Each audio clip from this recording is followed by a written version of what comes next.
আসসালামু আলাইকুম। তো আমি এমন একটা জায়গায় আসছি যেখানে গ্রামের পুরা ফ্লেভার আছে। মানে আপনার হচ্ছে কি যে শহরের যে ঝাই, ঝাই কাই ছেড়ে একদম মনে করেন গ্রামে। তো আপনাদেরকে আমি দেখাই সামনে আমি যেখানে বসে আছি যে এইখানটাতে, হ্যাঁ? মানে আপনি একবার ভাবেন যে কি সুন্দর একটা পরিবেশ। একদম পুরা গাছগাছালি প্লাস মানে একদম নিচু একটা এলাকা। এই যে দেখেন মানে এদের জীবনে না আসলে কোনো টেনশন নেই। হ্যাঁ, এই যে বর্গি, তারপর হচ্ছে আপনার গরু, এগুলো চড়ায় নিজেদের নিজেদের খাবার বা নিজেদের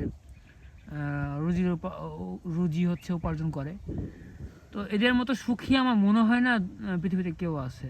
হ্যাঁ, কোনো ঝাই ঝাই কাই নেই, একদম শুনশান নীরবতা। দিন শেষে তারা সুখী। তো এরকম একটা জায়গায় আসছি, খুব ভালো লাগছে। আপনাদের সাথে এই কারণে শেয়ার করলাম। ধন্যবাদ সবাইকে। আসসালামু আলাইকুম।